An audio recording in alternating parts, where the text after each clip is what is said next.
Help! Somebody help him! The cry tore from Mary Robinson's throat as the duster slipped from her trembling hands. The polished oak floors of the Brownell estate seemed to spin beneath her feet. Michael Brownell, billionaire, philanthropist, master of this mansion, was slumped behind his desk, his skin ghostly pale, his lips turning blue. Just minutes earlier, she'd been cleaning the library, humming under her breath as the clock struck midnight. The house was silent except for the ticking of the antique grandfather clock. Her job was simple: keep quiet, stay invisible, and leave before dawn. But now, the man whose name carried weight in every city headline was dying 3 feet away, and no one else was there. Mary dropped to her knees. "Mr. Brownell, can you hear me?" No response. She pressed 2 fingers to his neck. Nothing. Her pulse raced. The training from a community CPR class flickered back to life. If they're not breathing, you are their breath. She tilted his head, pinched his nose, and sealed her mouth over his. "Come on, sir, breathe," she whispered between compressions. "Please, don't die like this." Footsteps thundered behind her. "What in God's name, Mary, stop," cried Mrs. Keene, the head housekeeper, her face contorted in disgust. 2 guards rushed in, one blurting, She's kissing him." Mary didn't stop. Again and again, she breathed for him, tears streaking her face. A shudder ran through Michael's chest. He gasped, then coughed violently, dragging in air like a man pulled from the deep. The paramedics burst through the doorway seconds later. "Who began CPR?" one of them asked. "I did," Mary said softly. The room froze. Mrs. Keene's voice sliced through the air like glass. "You? A maid? That wasn't CPR. That was indecency." The paramedic frowned, but Mary said nothing. Her hands still trembled as they carried him away. She had given him life. And somehow, that made her guilty. But before we begin, click subscribe, like, and tell me where in the world you're watching from. Now let's get back to the story. The mansion was silent again by the time she collected her things. Her reflection in the polished mirror looked older, smaller. When she finally stepped into the night air, it was cold and biting, the sky bruised with early dawn. Her son would still be asleep when she got home. Maybe she wouldn't tell him what happened. Maybe it would all be fine by morning. But in her gut, she already knew better. Mary Robinson had no idea that the breath she gave that night would strip her of everything she had, before giving her a life she never imagined. By sunrise, the Brownell estate was already alive with whispers. The kitchen hummed with gossip, the kind that slithered faster than fire through dry grass. The cooks huddled by the coffee urn. The gardeners paused at the window. Everywhere she went, eyes darted away and voices dropped to murmurs. "She kissed him," one maid hissed. "Right on the mouth," another said. "They saw it on the cameras." Mary's hands shook as she stacked her cleaning supplies. She wanted to scream that it wasn't what they thought, that she'd only been trying to save his life, but her throat locked up. Before noon, the head housekeeper, Mrs. Keene, appeared at the door, her face tight with false civility. "Mr. Whitmore, the estate manager, will see you." The office smelled like lemon polish and judgment. Whitmore didn't meet her eyes as he slid a sealed envelope across the desk. "Mary, this is a very unfortunate situation," he said flatly. "Effective immediately, your services are no longer required. The family wishes to avoid further controversy." Her fingers trembled as she opened the letter, termination due to unprofessional conduct. "Unprofessional," she whispered. "I saved his life." Whitmore sighed. Sometimes good intentions don't look good on camera. Security escorted her through the same marble hallways she'd scrubbed for years. Every step echoed like a verdict. By the time she reached the front gates, her phone buzzed, a notification from a local gossip site: Blackmaid caught kissing billionaire boss. Her picture, blurred, but unmistakably hers, sat beneath the headline. The comments burned. "Disgusting. Gold digger. Playing the victim."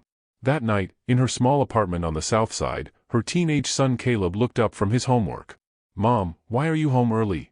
"The house is being renovated," she lied softly, forcing a smile.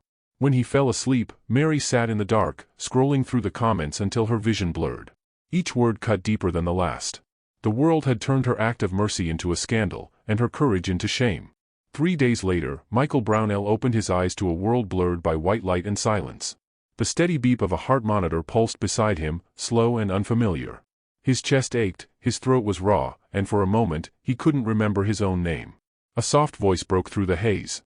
"Mr. Brownell, you're awake." His assistant, Daniel, hovered near the foot of the bed, eyes bright with forced relief. "You had a cardiac arrest, sir. But you're fine now. The doctors said it was quick, help arrived before the ambulance did." "Help?" Michael's voice rasped, dry as paper. "Who?" Daniel hesitated. It was handled internally. The staff took care of it. Michael frowned. A memory stirred, darkness closing in, the heavy weight on his chest, and a voice cutting through it, trembling and fierce. Come on, breathe. Don't die on me. Then the sound of crying. He remembered air filling his lungs again, warm, human, desperate. He pushed himself upright despite the wires tugging at his arms. Handled internally, he repeated. I want names. Daniel shifted. Sir, it's not necessary. The situation's been resolved. That word, resolved, sent a sharp chill through him. When Daniel left to fetch the doctor, Michael swung his legs over the side of the bed, ignoring the dizziness. He needed answers. Later that evening, against his physician's advice, he returned to his home office. The estate was quiet, unnervingly so. He opened the security footage from that night. The video flickered to life, his own body slumped on the carpet, motionless. Then her, a black maid, tears streaking her cheeks, pressing her lips to his in rhythmic urgency. Guards shouting. Someone hitting her. She didn't stop. Michael's stomach turned. He watched himself gasp awake, saw her shoved aside like trash. He pressed pause, staring at her face frozen mid-breath. They punished her, he whispered, voice cracking. They punished her for saving me. Mary woke to the sterile scent of antiseptic and the soft hum of machines. Sunlight filtered through thin curtains, pale and forgiving. For a moment, she didn't know where she was, until she saw him. Michael Brownell sat beside her bed, his posture rigid, his expression unreadable. You're safe, he said gently. You're in a clinic. You were very sick. Her voice came out a whisper. Why are you here? Because I owed you more than a heartbeat, he replied. While she rested, Michael went to war. His first act was cleansing his own house, literally. Mrs. Keene was dismissed, along with the estate manager and every staff member who had taken part in the smear. Then came the truth. He stood before cameras in a crowded press conference, the nation watching. The air crackled with tension as reporters shouted questions. Michael adjusted the microphone, his voice steady and low. Mary Robinson is not a scandal, he said, pausing as flashes burst around him. She is the reason I'm alive. The only reason. The room fell silent. He went on to recount the events of that night, the collapse, the panic, and the woman who refused to stand by while he died. He described her courage, her composure, and the cruelty that followed. She was condemned for saving me, he said. And that's something I will never allow to stand. By evening, headlines shifted, billionaire defends maid who saved his life. News anchors called it an extraordinary admission of guilt and gratitude. Comment sections, once venomous, began to fill with apologies and awe. But in her hospital bed, Mary couldn't bring herself to smile. The world had turned so quickly, one day despising her, the next praising her, and she no longer knew which version to believe. That night, Michael returned, carrying flowers still wet from rain. He sat beside her and spoke softly. You saved my heart, he said. Now let me help you heal yours. The first thing Mary noticed about her new apartment was the light. It poured through wide windows, soft and golden, spilling across polished wood floors and clean white walls. After years of dim servant quarters, the brightness felt almost unreal. Caleb ran from room to room, laughing as his voice echoed. Mom, we have a balcony, he shouted. For the first time in months, she smiled, a real, unguarded smile. A week later, Michael visited with papers in hand. It's not charity, he told her gently. It's a chance. You saw things inside my house, how people like you were treated. Help me fix that. Mary's brow furrowed. You want me to work for you again? I want you to work with me, he corrected. Director of Staff Welfare and Equity. You'd oversee fair treatment, safety, and training across all my companies. The title sounded impossible. Her? A maid turned director? But then she thought of the women still scrubbing in silence, the men too afraid to speak up, the invisible ones. She took a breath and nodded. If I do this, she said, it's to make sure no one else is punished for doing what's right. Within weeks, Mary Robinson became the public face of the Brownell Foundation's new initiative for worker dignity. Cameras flashed as she stepped onto the stage at the launch event, her voice steady and clear. I was called a scandal for showing compassion, she said. But compassion should never be a crime. The applause was thunderous. Headlines changed overnight, the maid who changed everything. Yet, not every smile in the crowd was genuine. In the shadowed corners of boardrooms, whispers began. He's only doing this out of guilt, one former executive sneered. She's being rewarded for pity. And as Mary left the stage that night, a chill followed her, quiet, familiar, and heavy. Somewhere out there, someone still wanted her to fall. It started with a whisper online, a single blog post titled, The Truth About the Maid Turned Director. Within hours, it spread like wildfire. Screenshots flooded social media. A decades-old theft charge from when Mary was 17, a forgotten eviction notice, unpaid medical bills. By morning, the comments were brutal. "So this is the woman they're celebrating," one wrote. "A criminal in a suit." Another said, "Send her back to where she came from." Mary sat in her office at the Brownell Foundation, the glow of her computer screen reflecting off tearful eyes. Her inbox filled with messages, some cruel, some kind, but all heavy. One anonymous email read simply, "You don't belong here." When Michael stormed in, his jaw was tight. "We traced it," he said. "A former aide of Keene's. He's behind the blog. We'll handle it." She shook her head. "You can't handle what people want to believe." But the storm only grew. Donors began calling, nervous about their reputations. A charity gala was postponed for optics. Reporters camped outside the building, shouting questions about her criminal past. That afternoon, Mary stood in the glass conference room, her staff gathered in tense silence. Every camera lens outside the window seemed aimed at her. "I know what's being said about me," she began, voice trembling but clear. "It's true, I made mistakes. I was a scared girl once. I'd been broke, homeless, desperate. But I learned. Every scar I have tells the story of someone who refused to stay invisible." She paused, meeting every gaze in the room. "If anyone here thinks I don't belong, I understand. But I won't hide. Not now." For a moment, there was silence. Then someone began to clap. Another joined. Soon, the room filled with applause. From the back, Michael watched her, pride softening his features. For the first time, he realized, Mary Robinson didn't need saving anymore. She was saving herself. The ballroom shimmered with light, all glass and gold, filled with the hum of polished voices and the flash of cameras.